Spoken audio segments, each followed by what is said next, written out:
1917 was written and directed by Sam Mendes and tells the story of two soldiers during World War I who have to deliver a message to their commanding officer, and if they don't deliver this message, then 1,600 plus men will die in this attack. And this this was a very intense and fantastic war film. Good golly, Miss Molly, this film was intense. Now, I've liked what Sam Mendes has made in the past. I've really only seen Skyfall and Spectre. I think Skyfall is fantastic, and then Spectre is fine. Here, this is just on another level for him. The scale, the way that he presents the story, and just everything about it, it's just intense and like nothing that I've ever seen before, and likely I don't think we'll ever really see something like this in a very long time, if ever again. Obviously, the first thing that anyone's going to talk about with this movie is the fact that it's all done in one shot in real time. Now, at first, when I heard that, I was like, it's going to be could be a bit gimmicky, could be like Birdman, where it really doesn't add much to it at all. Oh, no. It adds a lot to it. The fact that it's done in one shot, that it's presented in real time, really makes you sit back and really like puts you like with these soldiers and like going through their experiences of what they are going through, and just being with them in the moment, just with everything that's happening with them is just crazy. I wasn't expecting that at all, and the fact that it's also done in real time is even more insane to me. I tried as hard as I could to watch to see how many times the film cuts. As far as I could tell, I only saw about 5 actual moments where they could cut in this entire 2-hour movie. So how they prepped it, how they planned it, how they rehearsed it, I have absolutely no idea. But good God, give Roger Deakins another Oscar for this film, because his work in this was just on another level. Roger Deakins, if you don't know, is one of the best cinematographers out there, if not the best. He's done a ton of Coen Brothers films. He won the Oscar in 2017 for Blade Runner 2049, and he's quickly become my favorite cinematographer. He also worked with Sam Mendes on Skyfall, and of course, once again, he's here working with him on 1917, and just, I don't know how he did it.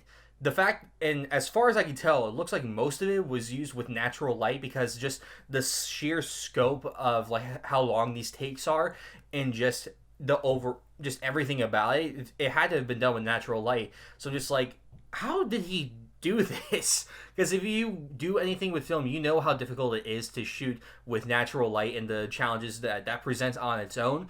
But combine that with extremely long takes with so much shit happening in the scenes, it's just incredible. I've never seen anything done like it before, and just Roger, just give him another Oscar, please. One thing that I was thinking about while after I got out of the theater seeing this film is that this film succeeded where I think Dunkirk failed. When it comes to Dunkirk, I think that it's a really a technical achievement, again, for another Nolan film.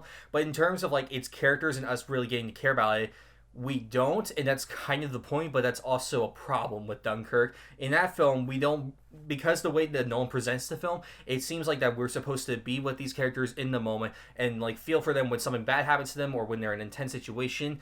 And because of the way that he presents it, you never actually feel that kind of intensity or care for those characters. So every time it cut back to someone else or another story, I had to remind myself like, oh yeah, they exist, and like, you know, oh no, one of them died. Sad. But here, because of the way that Mendes portrays it, done in one shot, you actually feel for these characters. You're in the moment with them. You are actually experiencing it with them.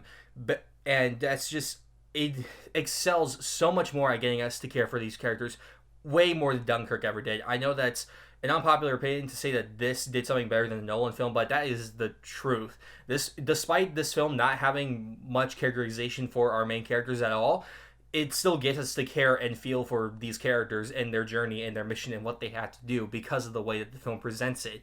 Despite not learning anything, I found like to be entirely invested in what they're doing, way more than I ever was for Dunkirk. Like, Dunkirk, it's fine.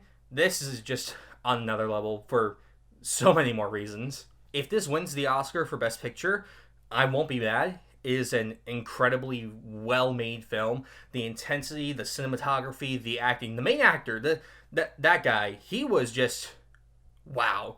What he did, the stunts that he did, I as far as I could tell, I think he had to do all his own stunts because it was done in one shot, and there's no way that they could have, like, cut the film and, like, at certain moments to make it not him. So, like, just what he had to go through in this film is just incredible, and just, like, round of applause to you, my guy. You are amazing. Just as well with everything else in this film, everything is perfected to a T because it has to be perfected to a T.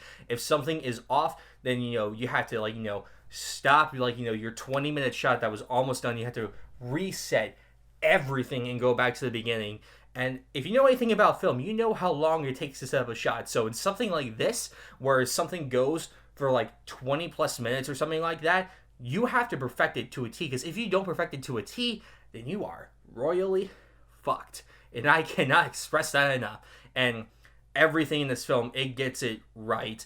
Again, depending on who you are, probably the only flaw that you could probably find with this movie is just the fact that there's very little characterization with the characters. But as I mentioned before, because of the way the film presents itself in one take, you actually feel and care for these characters. And I commend Sam Mendes for being able to do that, because I think that if he presented this film in the same way that Nolan presented Dunkirk, I don't think I would have cared for them at all. I would have been like, it's intense, but it's not as intense as it could be. Here, very intense, very well done. I commend everyone for what they did with this film. It's just, wow, it is incredible. I'm going to give 1917 a 9 out of 10. It is one of the best war films I've seen in a very long time. It is immensely well made. It is fantastic on every front.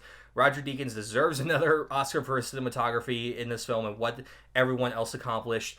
And if you can, go see this movie in theaters when you can.